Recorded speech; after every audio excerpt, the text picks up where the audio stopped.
My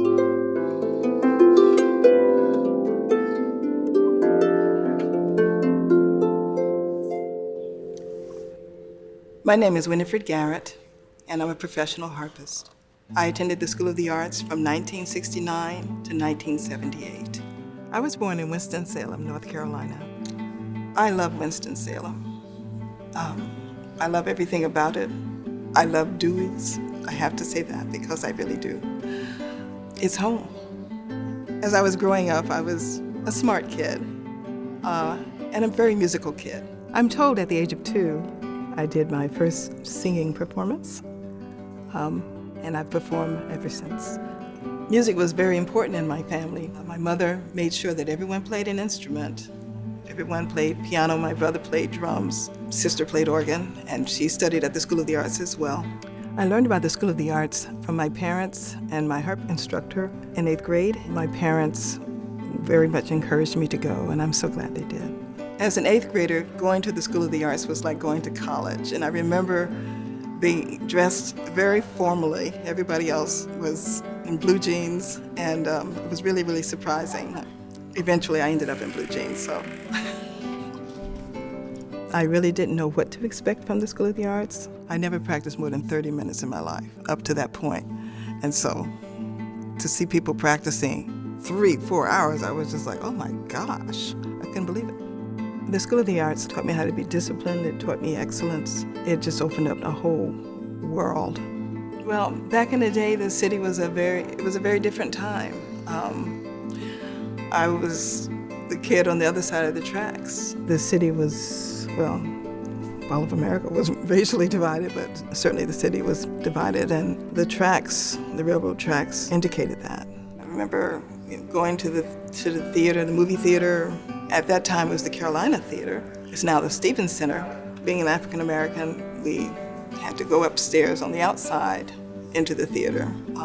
It was an amazing thing. The first time I went through the front door of the theater I was actually very afraid. I didn't know what was going to happen, but what happened is I got to see the movie, so it's all good. That space is also the place where I made my solo debut with the Winston Symphony. So that space has played a very interesting and pivotal role in my life. The instruction at the School of the Arts, the teachers were absolutely amazing, but incredible kudos to Patricia Pin-Sokoloff, who was my harp instructor, and taught with such heart, conductor Norman Johnson, who was so full of grace, and Pete Ballard, who was my English instructor, who was just very passionate and very artsy, and I never had an instructor like him. So they were just great people.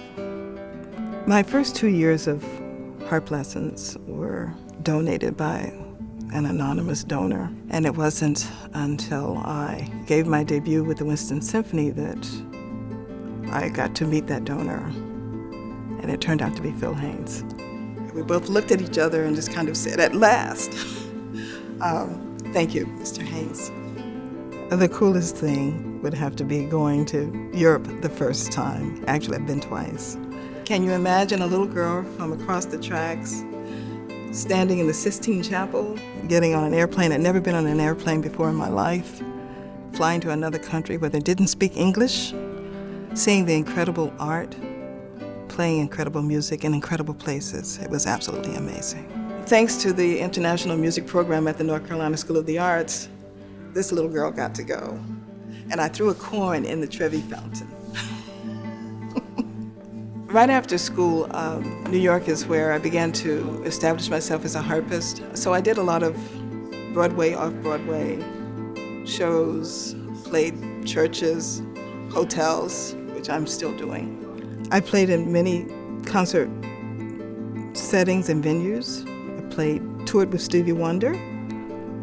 I played at Radio City Music Hall with Marvin Gaye. I played over 1,000 musical events. I've been teaching the harp for about 30 years, and I have students from age 5 to 90. I find my inspiration by being a part of the church. It's where I get my spiritual foundation, and it's where I'm able to love and give love in a very special way. I see myself in 10 years still teaching, recording and doing recitals.